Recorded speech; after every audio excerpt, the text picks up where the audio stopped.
Welcome back, guys, to another week in Cornerstone Chats. This week, we're going to be talking about time management. Robert's going to kick us off with a Bible verse and some stuff surrounding that. And then, as per usual, I'll wrap it up with some kind of like practical steps and kind of like my own input if I have anything to say about your points. So, take it away. So, the first point we talks about time management. We've already spoke roughly about our yes be yes and our no be no. Yeah. That be previous videos. Yeah. Ash will put it in here. Okay. But this one, time management, I'm going to go down the route of Colossians 3:23. It says, whatever you do, work at it with all your heart as working for the Lord, not for human masters. Now for me, when it comes to time management, I get really anxious, I'm not going to lie, about being late for anything. I'm like the type of person, I'll show up 5 minutes early while my brother would happily show up 45 minutes late. We're completely different people. I really like when it comes to being late for things, like I don't like it. Like if I'm late for like going to meet a friend, I'm like, oh, it's okay, it's a friend. But for like the big things like work or going to the dentist, like those things, I don't like it.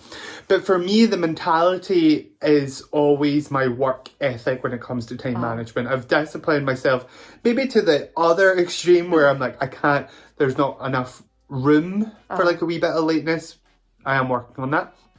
But I feel like for us as Christians, what that verse is telling us, whatever we do, okay, let's just stop there. Whatever we do, whether it be work, whether we're going to go to church, whether we're going to go to prayer or see a friend, whatever we do, we're doing at it as if we're working for God. Yeah.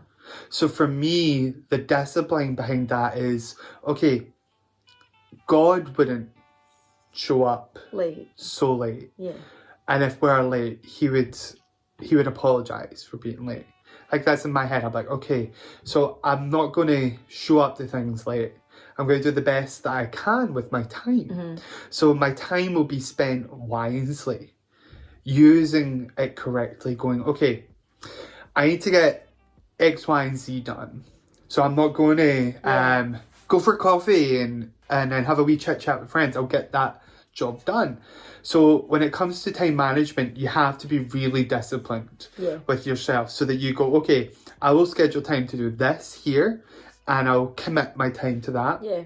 Because we've already spoke about our yes be yes, no be no, but it's our attitude behind it. That's what time management is all about, is our attitude behind it. Because if we just leave things to the last minute, or we rush things, or we are late to things, what it tells someone who's receiving that work or is working along with you is you do not care. Yeah.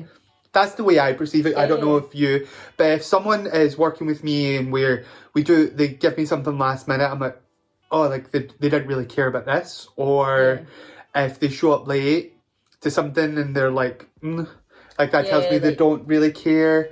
So I think a time management all comes down to our attitude. And I think as Christians, we have to have the attitude that everything is done unto God. Yeah. It's not for Aislinn, it's not for me, it's not for Scott, the pastor of Cornerstone.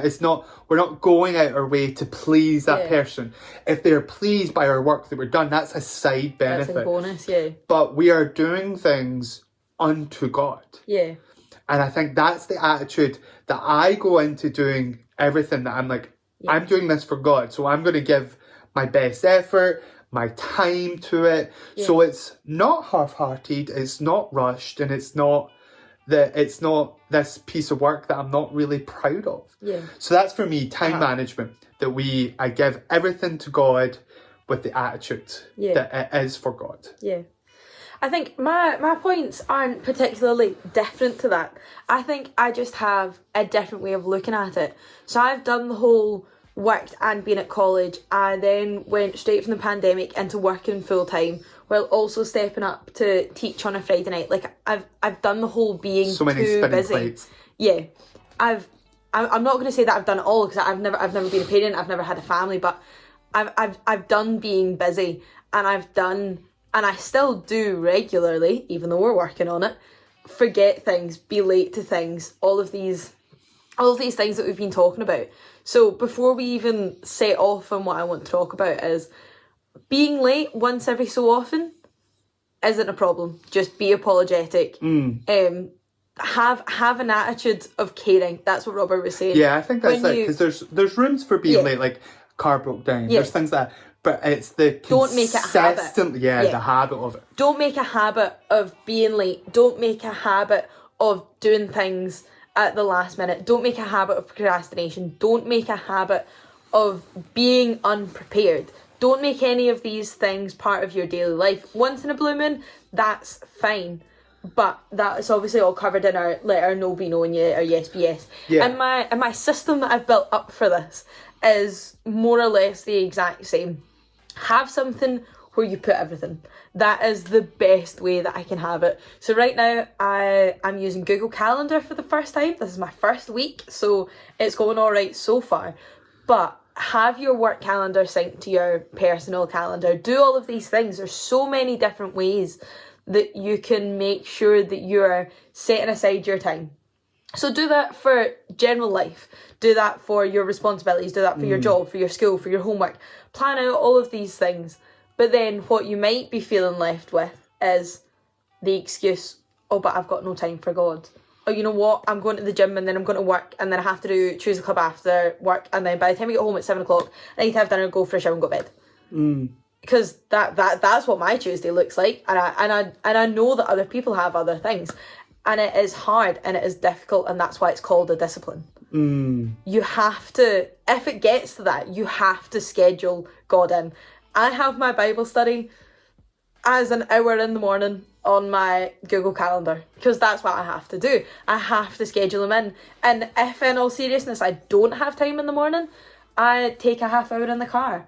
Or I listen to a podcast. Even if I don't get in my proper sit down, highlight, write down notes, I'll still do something that equates to a Bible study for me. So I'll still, spend some time listening to a podcast. I'll still do things like we have Jeremiah study on a Thursday night. So I'll still go to something like that, even if I didn't get my time in the morning. And it doesn't have to be in the morning, and it doesn't have to be an hour, and it doesn't have to be a highlight, take notes Bible study. Whatever you can do to fit God into your daily life, make that your habit. Don't make your habit being late. Don't make your habit being unorganised. Don't make any of those things your habit. Make God your habit.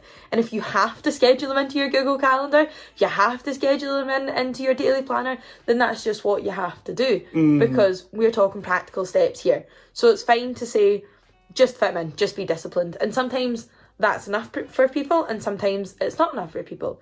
So I'm just giving you examples of what I do, which is just kind of schedule them into my calendar, And I think though we've got two different points there, they all come under the one thread of time management, where first off, our time management is set things for God. Yeah. That's it. That'll be the number one thing that we recommend, is set time for God. Look at your schedule, draw it out, map it out, whatever you need to do, look at it and go, okay, where do I fit time in with God? Yeah. And if you don't fit time in, and rejig things round. Rejig things round. The second one is everything else, once you've set time for God, everything else, you're doing it unto God. Yeah. So you're okay, I'm going to work because God's blessed me with a job. I'm going to here because God's blessed me this opportunity. Yeah. We're doing things unto God. So though they're two different threads of time management, it all comes down to is how we are responding to God and what we do with the things God given us. So number one, set time for God. Number two, have an attitude that you're doing everything for God. Yeah. And I think that will really help with your discipline of time management, especially if you're I really struggle with it, or I'm I don't know where to go with it. We've been there, we're still going through it. Things get added to our plate, and we have to reevaluate and make sure day to day that we're doing these things, because life happens. Things out with our control come in and change our plans. We just be flexible and adapt. And that's what time management is, being flexible, adapt, and go, okay, I never got that time in the morning, so I will try and get that time during the day. and everything else we're doing unto God. So with that, if you're needing any prayer with that, please let us know. Maybe like Aislinn will maybe put down in the wee bio like how to use a Google Calendar or something if you're like, I don't know how to use that.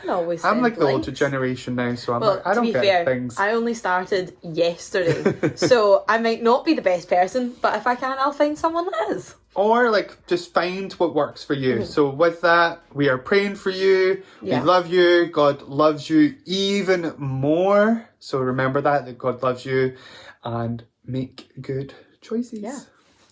Bye. Bye.